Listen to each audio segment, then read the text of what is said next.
نحمده ونصلي ونسلم على رسوله الكريم اما بعد فاعوذ بالله من الشيطان الرجيم بسم الله الرحمن الرحيم قال الله تبارك وتعالى في القرآن المجيد يا أيها الذين آمنوا أطيعوا الله وأطيعوا الرسول صدق الله العظيم۔ محترم سامعین و ناظرین، آج کے درس کے اندر ہماری گفتگو کا عنوان ہے مسجد کے ملبے کا استعمال کا کیا طریقہ کار ہے۔ مثلا مسجد کی دیواریں گرا دی جاتی ہیں، اس کی تعمیر نئی تعمیر شروع ہو جاتی ہے، مسجد کے ستون گرا دیے جاتے ہیں، تو آیا کہ وہ جو مسجد کا ملبہ ہے، جو ستون گرائے گئے ہیں یا فرش اکھیڑا گیا ہے یا دیواریں گرائی گئی ہیں، اس ملبے کا کیا کیا جائے؟ آیا کہ وہ ملبہ لوگ اپنے استعمال میں لا سکتے ہیں یا وہ ملبہ کسی دوسری مسجد کے لیے بھیجا جائے؟ شریعت اس کے بارے میں کیا کہتی ہے؟ تو اس کے متعلق سیدی اعلیٰ حضرت فاضل بریلوی رحمۃ اللہ تعالی علیہ اور صاحب بہار شریعہ مولانا امجد علی اعظمی علیہ الرحمہ آپ کی تحریرات موجود ہیں۔ سب سے پہلے یہ یاد رکھیے، مسجد کے ایسا ملبہ یا ایسی دیواریں جن کو گرایا گیا ہے، دیکھا جائے گا وہ ملبہ قابل فروخت ہے یا نہیں ہے۔ اگر قابل فروخت نہیں ہے، بہتر تو یہی ہے اس کو کسی مدرسے میں ڈال دیا جائے۔ فتاوی سراجیہ جلد نمبر 4 کتاب الوقف میں موجود ہے،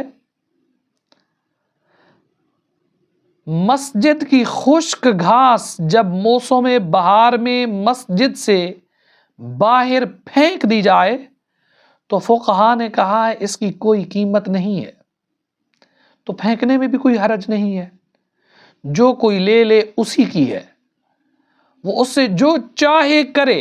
اور اگر اس ملبے یا ان اشیاء کی کوئی قیمت ہے تو ان کا پھینکنا جائز نہیں ہے۔ اگر قیمت کے ساتھ بکتا ہے وہ ملبہ تو وہ بیچ کر مسجد کے مصرف کے اندر لایا جائے، مسجد کے کام کے اندر لایا جائے۔ فتاوی تاتار خانیہ کی جلد نمبر 5 میں یہ بات موجود ہے، جس کا خلاصہ یہ ہے، مسجد کی چٹائیاں وغیرہ جب اتنی پرانی ہو جائیں کہ ان سے اب فائدہ نہ اٹھایا جا سکتا ہو تو انہیں بچھانے والے شخص نے چاہا کہ انہیں لے لے اور صدقہ کر لے اور ان کی جگہ اور خرید لے تو یہ اس کے لیے جائز ہے۔ اگر وہ موجود نہیں ہے اور محلے والوں نے چاہا کہ وہ چٹائیوں کو لے لیں اور پرانی ہونے کے بعد صدقہ کر دیں، ان کے لیے جائز نہیں ہے، بشرطے کہ ان کی کوئی قیمت ہو، اور اگر اب ان کی کوئی قیمت نہیں رہی تو پھر کوئی حرج نہیں ہے۔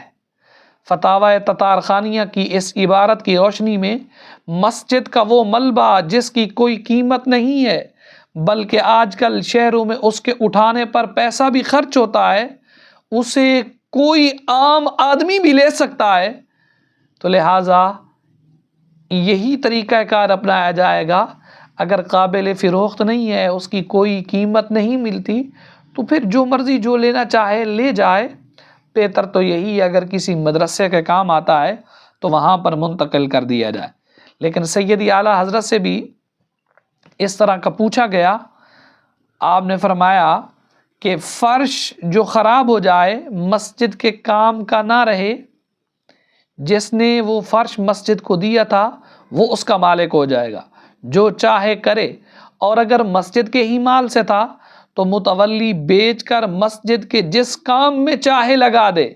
مسجد کی لکڑیاں یعنی چوکھٹ، دروازے وغیرہ اگر انہیں بیچ کر ان کی قیمت ملتی ہے تو مسجد کے فنڈ کے اندر دیا جائے، بصورت دیگر باہر پھینک دیا جائے، اس میں کوئی قباحت نہیں ہے۔